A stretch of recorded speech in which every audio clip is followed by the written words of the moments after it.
qui nous intéressait dans ce CLEA, c'était le fait qu'il soit sur 2 ans. Avec une première année pas mal basée sur la diffusion et quelques ateliers en lien avec les pièces diffusées. Et du coup, cette première année, elle est hyper importante pour préparer la seconde, où la seconde, il y a quand même énormément de transmission avec quelque chose de beaucoup plus consistant et avec un certain challenge aussi. Et du coup, cette première année-là, elle va permettre aux participants de se projeter, de voir un petit peu les œuvres et essayer de s'imaginer plus ou moins à quoi pourra ressembler l'œuvre qu'on va créer ensemble à la fin. Ce qui nous a également intéressé était le fait de pouvoir détourner un lieu, une œuvre. Et cette chose est hyper importante car elle fait quand même partie de l'ADN de la compagnie quasiment depuis sa création. Le but ici est de choisir une œuvre en commun, donc entre nous et les participants, idéalement une œuvre qui vient du territoire, et essayer un petit peu de voir un peu toute la subjectivité qu'il y a autour, comment nous on l'aperçoit, comment les participants l'aperçoivent, et du coup partir un petit peu sur ce questionnement-là de comment est-ce qu'on peut la mettre dans le corps pour qu'elle-même se transforme et puisse aboutir à une œuvre finale qu'on fera ensemble.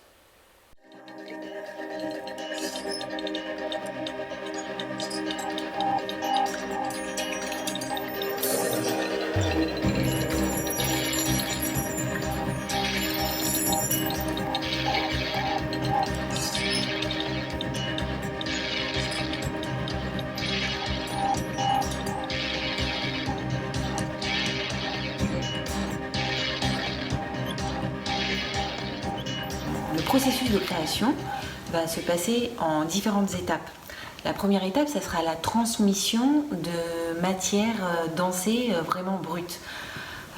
Apprendre à connaître les énergies hip-hop, certains fondamentaux qu'on choisira de transmettre.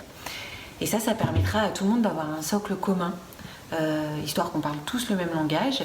Et ça nous permettra aussi d'apprendre à se rencontrer, les chorégraphes, les danseurs, et à parler la même langue. Ça, c'est très important. Évidemment, il y aura des ateliers techniques pour le préparer. Donc les premiers ateliers vont être uniquement basés sur cette notion de rythme qu'on doit avoir, basés également sur la notion un petit peu de prendre conscience de son corps. Ça, c'est quelque chose aussi de primordial. Donner quelques éléments aussi par-ci par-là de technique hip-hop qu'on peut un petit peu assimiler plus ou moins rapidement.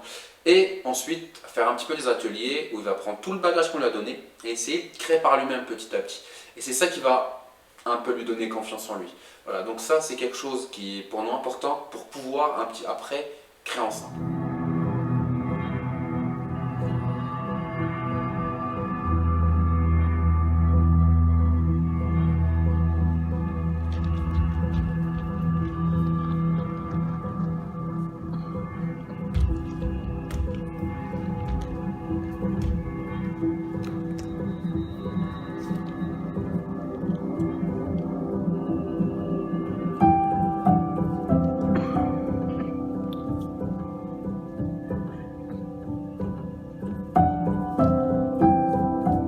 Ensuite, une fois qu'on sera tous à l'aise de la même manière, on va commencer à rentrer dans un travail de mise en scène, à détourner les mouvements bruts que l'on aura appris, et on rentrera là dans le vif du sujet de la création.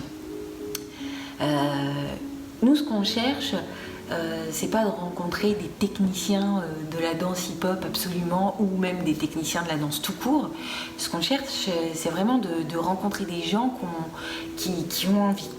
Parce que pour moi, s'il y a de l'envie, s'il y a de l'investissement, on peut aller vraiment super loin.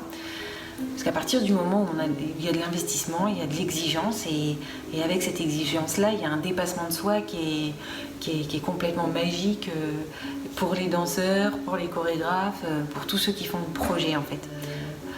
Au début, je suis persuadée que les non-danseurs se diront mais moi j'ai jamais fait de hip-hop, je suis pas du tout à la hauteur, etc.